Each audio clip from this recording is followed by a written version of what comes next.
الحمدللہ رب العالمین والصلاة والسلام علی سید الانبیاء والمرسلین اما بعد فاعوذ باللہ من الشیطان الرجیم بسم اللہ الرحمن الرحیم الصلاة والسلام علیک یا رسول اللہ وعلی آلک واصحابک یا حبیب اللہ الصلاة والسلام علیک یا نبی اللہ وعلی آلک واصحابک یا نور اللہ۔ اللہ تعالیٰ نے نبی کریم صلی اللہ تعالی علیہ وسلم کو آخری نبی بنا کر بھیجا۔ اب نبی کریم صلی اللہ تعالی علیہ وسلم کے بعد کوئی بھی نبی نہیں آ سکتا۔ نبی کریم صلی اللہ تعالی علیہ وسلم نے ارشاد فرمایا کہ میرے بعد 30 دجال ہوں گے جو نبوت کا جھوٹا دعویٰ کریں گے۔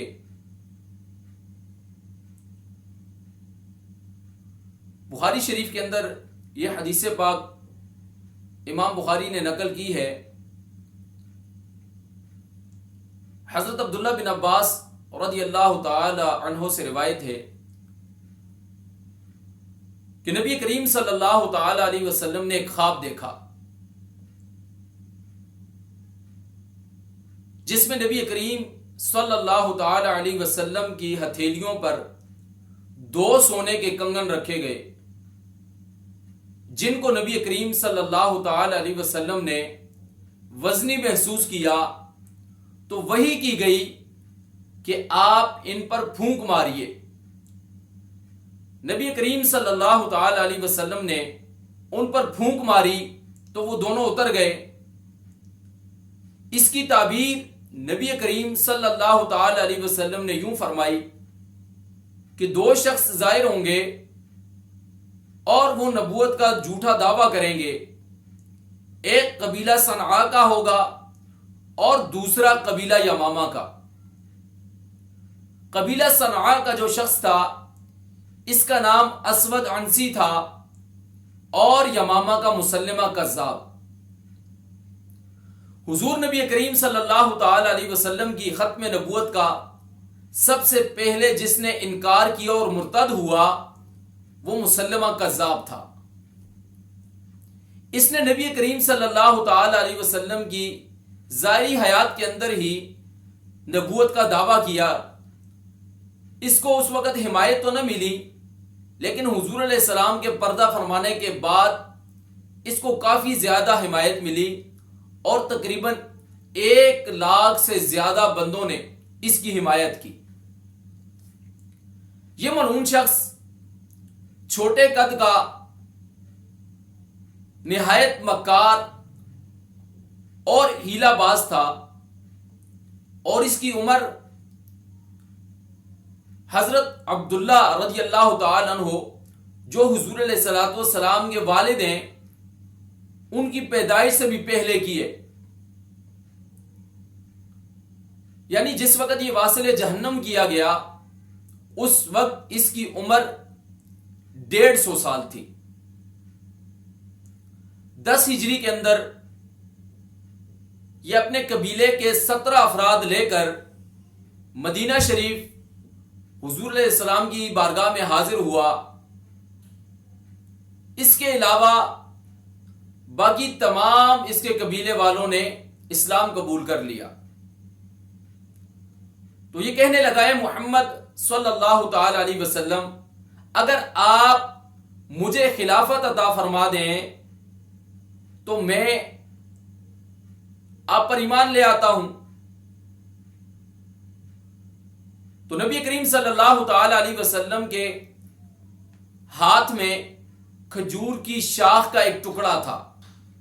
تو نبی کریم علیہ الصلوۃ والسلام نے ارشاد فرمایا کہ تجھے اس ٹکڑے کے برابر بھی اگر طلب کرے گا تو تجھے نہیں دیا جائے گا، اور اگر تو نے اللہ کے احکام سے پیٹھ دکھائی تو اللہ تعالی ضرور تجھ سے اس کا بدلہ لے گا۔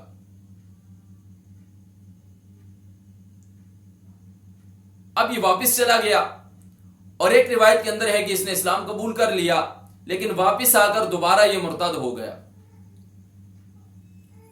یہ سلسلہ یوں چلتا رہا کیونکہ اس مکار شخص نے نبی کریم صلی اللہ تعالی علیہ وسلم کے معجزات کے بارے میں بھی سنا تھا۔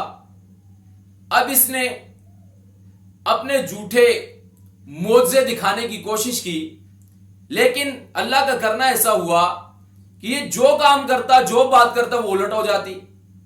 یہ کسی کو لمبی عمر کی دعا دیتا تو وہ مر جاتا، یہ کسی کو صحت کی دعا دیتا وہ بیمار ہو جاتا، کسی کو یہ روشنی کی آنکھوں کی دعا دیتا تو وہ اندھا ہو جاتا، اور کسی کے لیے برکت کی دعا کرتا تو وہ تنگ دست ہو جاتا۔ ایک شخص نے اس سے دعا کروائی تو اس نے اس کے لیے برکت کی دعا کی۔ اس کے 2 بیٹے تھے، جب وہ گھر آیا تو اس کی دعا وہ برکت یوں ظاہر ہوئی کہ ایک بیٹے کا کنویں میں گر کر انتقال ہو گیا اور دوسرے کو بھیڑیا کھا گیا۔ اب یہ جو معاملات کرتا وہ الٹے ہو جاتے۔ اس نے پھر نبی کریم صلی اللہ تعالی علیہ وسلم کے نام ایک خط لکھا، اور خط کے اندر معاذ اللہ اس نے لکھا کہ مسلمہ رسول کی طرف سے محمد رسول صلی اللہ علیہ وسلم کو سلام، اور کہنے لگا کہ اللہ نے مجھے اور آپ کو نبوت کے اندر شریک بنایا ہے۔ تو نبی کریم صلی اللہ تعالی علیہ وسلم نے اس کے خط کے جواب کے اندر لکھا کہ محمد رسول صلی اللہ تعالی علیہ وسلم کی طرف سے کہ تو سخت جھوٹا اور کذاب ہے۔ یہ خط لکھ کر نبی کریم صلی اللہ تعالی علیہ وسلم نے ارشاد فرمایا کہ مسلمہ کو یہ خط کون دے گا؟ تو قربان جائیں، حضرت حبیب بن زید رضی اللہ تعالیٰ عنہ آپ کھڑے ہوئے، عرض کی یا رسول اللہ صلی اللہ علیہ وسلم یہ خط میں لے کر جاؤں گا۔ تو نبی کریم صلی اللہ تعالی علیہ وسلم نے آپ کو گھوڑا دیا، اپنا نیزہ دیا، وہ خط دیا اور فرمایا اے حبیب ذرا دلیری سے جانا، ذرا بہادری سے جانا، ذرا شان سے جانا۔ آپ رضی اللہ تعالیٰ عنہ نے وہ خط لیا اور گھوڑے پر سوار ہوئے تو صحابہ کرام فرماتے ہیں کہ آپ ایسی شان سے نکلے، ایسی دلیری سے نکلے کہ جیسے کوئی جرنیل نکلتا ہے۔ آپ رضی اللہ تعالیٰ عنہ اب مسلمہ کے کذاب کے دربار میں جانا تھا۔ آپ جب دربار کے اندر داخل ہوئے تو ایسی دلیری اور ایسی شان کے ساتھ آپ داخل ہوئے کہ آپ نے جاتے ہی اس کے سامنے زمین پر اس زور سے اپنا نیزہ مارا کہ نیزہ زمین کے اندر دس گیا۔ مسلمہ دیکھ کر حیران بھی ہوا، کہنے لگا کہ تو کون ہے؟ تو آپ رضی اللہ تعالیٰ عنہ نے بڑی دلیری کے ساتھ جواب دیا، کیا تجھے انداز سے پتہ نہیں چل رہا کہ میں کون ہوں؟ آپ نے وہ خط نکالا جو نبی کریم صلی اللہ تعالی علیہ وسلم نے دیا تھا۔ تو اس نے جب خط پکڑا، ساتھ ہی اس کا ایک چمچہ بھی کھڑا تھا، کیونکہ اس دور کے اندر ساتھ جو کھڑا ہوتا تھا وہی خط وغیرہ پڑھتا تھا۔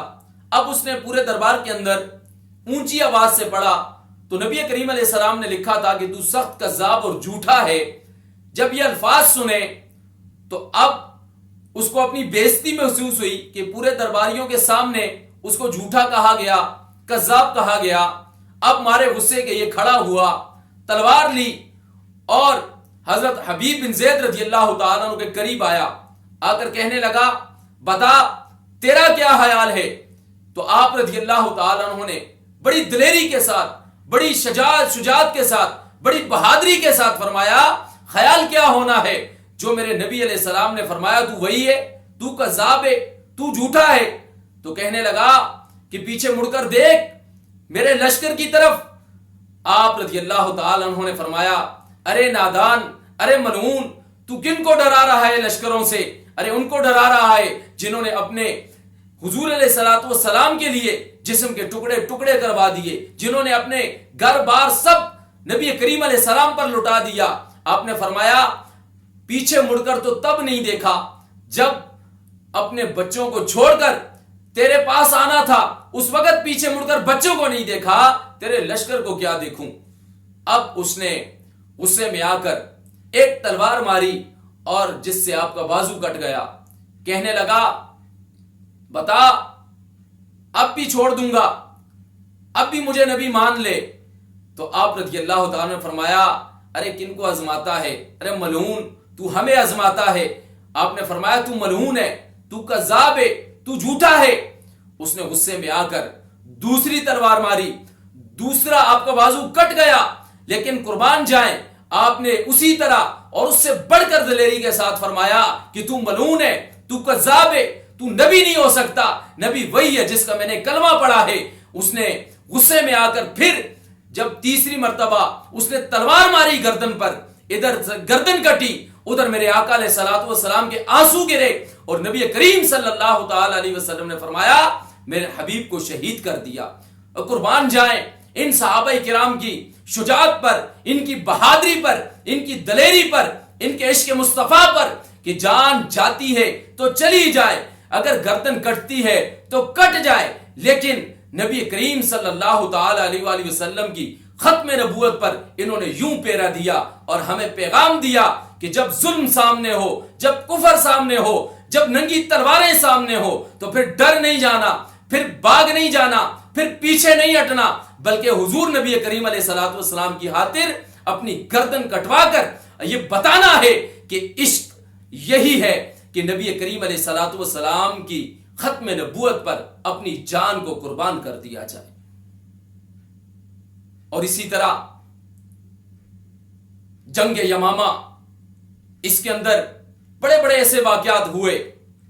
حضرت ام عمارہ رضی اللہ تعالی عنہ، جن کے بارے میں نبی کریم علیہ السلام نے ارشاد فرمایا کہ احد کے اندر میری جب نگاہ اٹھتی تھی میں جدھر دیکھتا تھا ام عمارہ ہی ام عمارہ نظر آتی تھی۔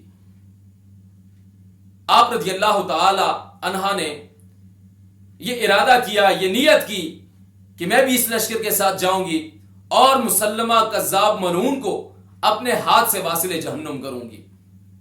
آپ کے بیٹے عبداللہ بھی رضی اللہ تعالیٰ عنہ اور دوسرے بیٹے بھی آپ کے شریک ہوئے جنگ یمامہ کے اندر۔ جب جنگ یمامہ کے اندر آپ پہنچی تو سامنے 80,000 کا لشکر ہے مسلمہ کذاب کا، اور 24,000 تقریباً صحابہ کرام کے لشکر تھے، مجاہدین تھے۔ تو آپ رضی اللہ تعالی عنہ نے پوچھا مسلمہ کہاں ہے؟ تو اشارے سے بتایا گیا اس وقت وہ اپنے لشکر کے اندر تھا۔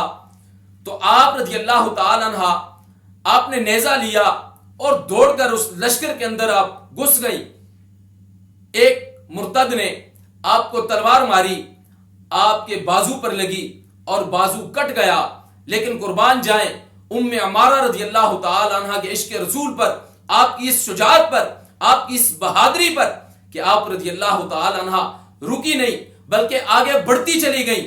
اسی دوران آپ کو پیچھے سے 11 تلواروں کے زخم لگے، لیکن آپ رضی اللہ تعالی عنہ رکی نہیں۔ جب مسلمہ کذاب کے قریب پہنچی تو کیا دیکھتی ہیں کہ آپ کا بیٹا عبداللہ رضی اللہ تعالی عنہ کپڑے سے اپنی تلوار صاف فرما رہے ہیں۔ آپ نے دیکھا تو مسلمہ کذاب ملعون اس وقت واصل جہنم ہو چکا تھا۔ آپ نے فرمایا بیٹا ملعون کو مار دیا؟ تو آپ نے فرمایا ماں قتل کر دیا، اس کو واصل جہنم کر دیا۔ اس وقت ام عمارہ رضی اللہ تعالی عنہ سجدے کے اندر گری اور رب کا شکر ادا کیا۔